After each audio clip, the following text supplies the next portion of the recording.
Class 10th। हम अपनी पिछली कक्षा में आपको सूरदास के पद का पहला पद आपको पढ़ा चुके हैं। आज हम पढ़ाएंगे आपको दूसरा पद। उससे पहले हम इसकी प्रसंग सहित आपको व्याख्या करने से पहले प्रसंग बता देते हैं। प्रस्तुत पद्यांश हमारी पाठ्य पुस्तक क्षितिज भाग 2 से सूरदास के पद से लिया गया है। और जो अब हम पद पढ़ेंगे बेटा, उसमें हम आज बताएंगे कि गोपियां किस तरह से अपने मन की बात उद्धव को कह रही हैं। और वो कहना चाह रही हैं कि हमारी तो मन में ही रह गई, जिससे हम कहना चाहते थे वो ही हमें विरह का ज्ञान पड़ा रहा है। मन की मन ही मांझ रही, कहिए जाए कौन पे ऊधो, नाही परत कही। अर्थात हमारे मन की बात हमारे मन में ही रह गई। गोपियां जो श्री कृष्ण से अपने मन की बात कहना चाहती थीं, वो मन में ही रह गई और श्री कृष्ण चले गए। कहिए जाए कौन पे ऊधो, अब हम किससे अपने मन की बात जाकर कहें।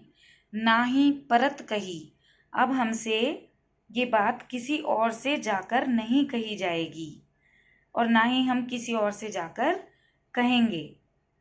अवधि आधार आस आवन की, तन मन बिथा सही। अवधि आधार, समय ही आधार था हमारे लिए, एक आस थी आवन की, श्री कृष्ण के आने की। तन मन बिथा सही, और हमारे तन मन ने सिर्फ श्री कृष्ण के आस आने की लगा करके बहुत सी व्यथाएं सही हैं श्री कृष्ण के इंतजार में। अब इन जोग संदेशनी सुनी सुनी, बिरहिन बिरह दही। और अब इन योग के संदेशों को सुन सुनकर, क्योंकि उद्धव जी जो हैं श्री कृष्ण के द्वारा योग संदेश भेजा है जो उन्होंने, वो लेकर आए हैं। तो वो कह रही हैं कि अब इन जोग संदेशनी सुनी सुनी, अब इन योग संदेशों को सुन सुन करके विरहिनी, ये जो विरह है वो विरह दही अब दहक रही है। विरह की आग हमारे अंदर दहकने लगी है। चाहती हुती गुहार जितही ते, उनतई धार बही। यानी जहां से यह धार बह रही है, कौन सी धार, ये जो प्रचंड अग्नि वाली जो धारा बह रही है, हम उसके लिए गुहार लगाना चाहते हैं। उससे बचने के लिए हम रक्षा की पुकार करना चाहते हैं। सूरदास अब धीर धरहीं क्यों। सूरदास जी कहते हैं कि गोपियां यहाँ पर कह रही हैं कि अब हम धीर क्यों धरें, मर्यादा ना लही।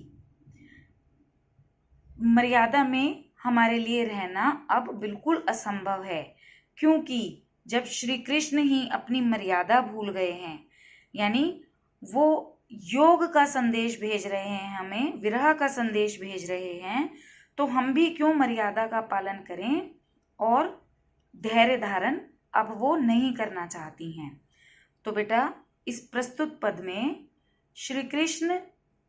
जब श्री कृष्ण ने गोपियों के लिए उद्धव के द्वारा योग संदेश धारण करने का संदेश भेजा, तो गोपियों का धैर्य टूट गया है और वो योग में नहीं जाना चाहती। वो श्री कृष्ण के प्रेम में जो यातनाएं सहन कर रही हैं, उनके वियोग में, उसको याद करके श्री कृष्ण के लिए भी कह रही हैं कि जब वही अपनी मर्यादा भूल गए हैं, तो हम भी अपनी मर्यादा में नहीं रह सकते। अपनी अगली कक्षा में हम सूरदास के पद का तीसरा पद आपको पढ़ के समझाएंगे।